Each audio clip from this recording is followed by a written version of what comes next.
Yeah.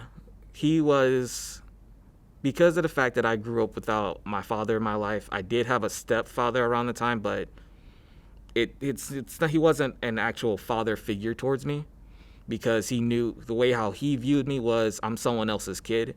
I just tolerate you because I want your mom.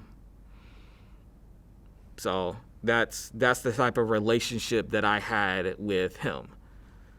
And so I looked up to my grandfather. My grandfather was there. But he was the major person in my life outside of my mom. What other things did you, and what Other takeaways that I had from him was,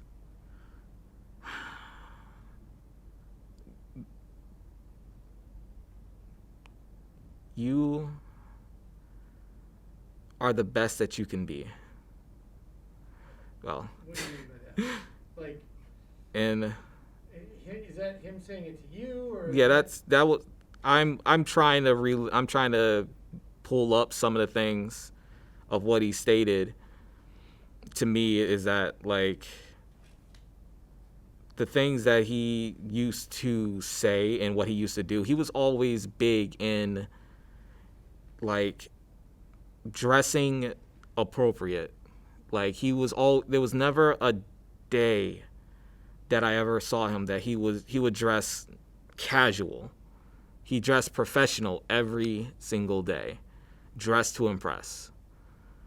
Dress because don't let nobody else see behind. Just dress to impress, dress to look neat. You don't want to give anyone bad information. You don't want to lead people thinking that you're a slob or anything like that. It's dressed to look neat, like you have something. And for the longest time, I didn't understand it. Well, what is it about that now that you do understand? About Why was that important? It became important when, Oh. When the dress to impress became important to me was when I started to go to college. But all before college, I didn't care how I dressed. I didn't care how I looked.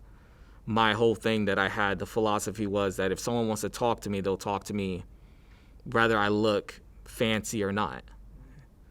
Whether if I had the best haircut, the best shoes, the best designer clothes.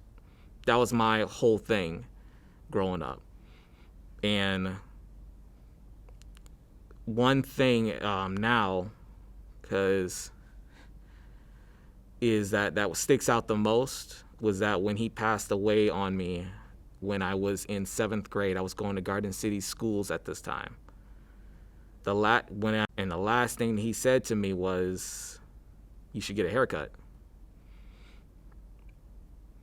I was expecting to get, like, talk about something else or to see how you're doing or anything like that. But the last thing that stuck out to this day is that he told me, you should get a haircut. So how did that sit with you? It didn't sit well. With him telling me that you should get a haircut didn't sit well with me at all, because I was always, like, he was that role model. The thing on it was that me and my grandfather was just so tight, and it's like from being young to 5th grade, it was just me being a kid. And by the 7th grade, after he passed and him telling me to just get a haircut, it's like I didn't want that same bond that me and him had to just go away so quickly.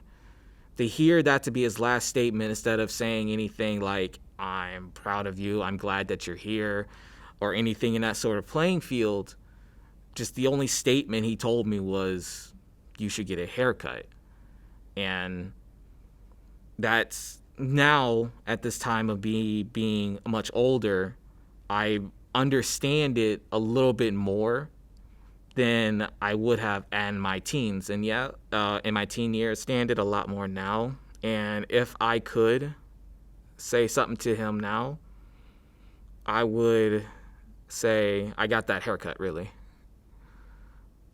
Because in this fact of him saying to get your haircut, thinking about it on it now that I'm older, it's not a sense of looking fresh. It's more feeling good about yourself.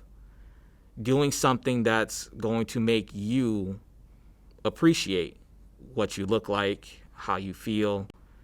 Because going to a barbershop for me, I didn't really put two and two together. But after going there and telling someone what you want to look like, as in your hairstyle, they are cutting it to where you feel good about you. I feel that the death of my grandfather alluded to the type of recurring dreams that I was having.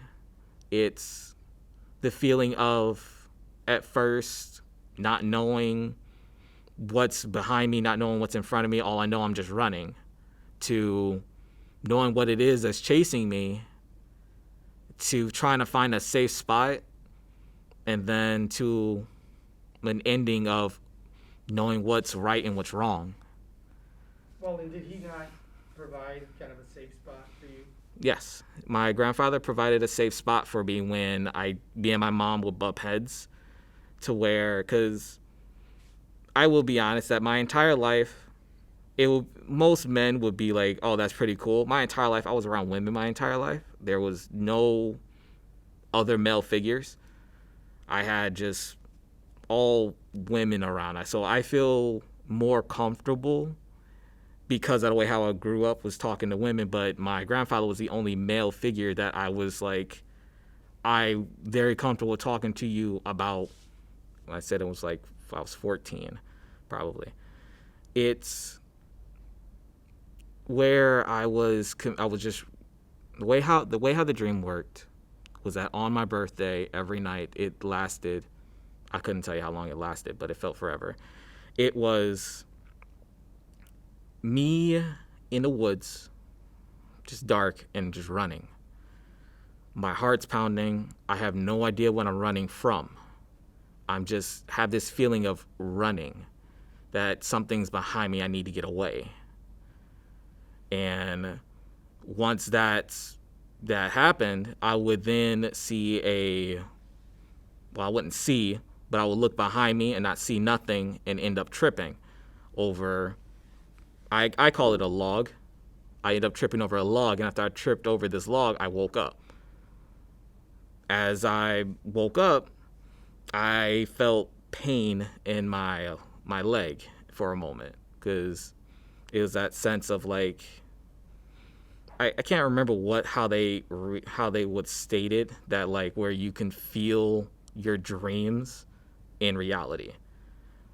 So Right, like if you jumped off a cliff and landed on a rock, you'd feel the rock yeah, for a moment or two. it's like where because I ended up doing some little research around my teenage years as well towards dreams, is that the one statement that if you ever have a falling dream, they would say that it's just your soul coming back to your body type of deal. It's that fact of where your mind thinks that you're dying, so it does something to jolt your body to wake up. So that's one thing that when I did research on that, where if you experience anything physical, it's a way of your mind thinking that the body is dying. And so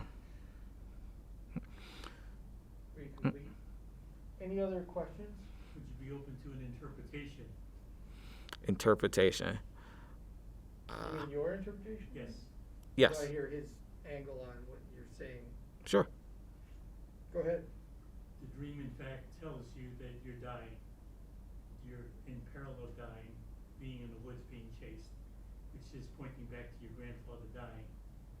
And then your idea that in some ways it's telling you to be awake, to pay attention. That's your grandfather's last statement. Get a haircut. meaning you need to take care of yourself in this hard world. And so I think this is a way of keeping your grandfather's love and coaching alive for yourself year in and year out. Does that sound? It's a good interpretation. I like that. I like that similarity towards that aspect. It's it's something that I never really thought of, because for the longest time, with me having those type of dreams after the falling one, it accumulated, adding on the aspect of doing the same thing. It started from the beginning of me running, then I ended up tripping, and after I ended up tripping and do like a barrel roll or something like anything in those type of field, I would happen to look back, and that's when I saw a pair of yellow eyes, not yellow eyes, a pair of red eyes. And after I saw the pair of red eyes, I snapped awake again. And I couldn't understand it. Like, after seeing a pair of red eyes, not understanding, seeing something that's lurking in the shadows, that's just, that's behind. And now that I go over it and think on it on my own, with something at this moment, because I'm pulling all these pieces and throwing punches right now, is that when you see something red, it's like a demon type feel. Mm-hmm. But instead of it being just like the normal standard demon that people wants to use, that they'll see in every single, well, all the movies, it's like your own internal demon. You're running away from your own, you don't want to see yourself. And that didn't stick with me around that time. When I saw the red eyes when I was a teenage years, I thought was like, oh, maybe this is why I'm not like the rest of my family. I'm born different. So I was hoping to find out understanding with it, where I would sneak at night to get on my mom's computer and start doing research on Christianity, demons, all of that sort of stuff, to try and figure out an understanding. But to the best of everything there, I never figured it out. I ended up just going about my day, still being me, just not caring about the next day. So, is there anything else related to the story that we haven't covered that you want to include? Because I don't know, like, I mean, you did a really comprehensive job of like breaking down all the details that are actually in the dream, but I think the significance of the dream, something that you've already touched on with your story, as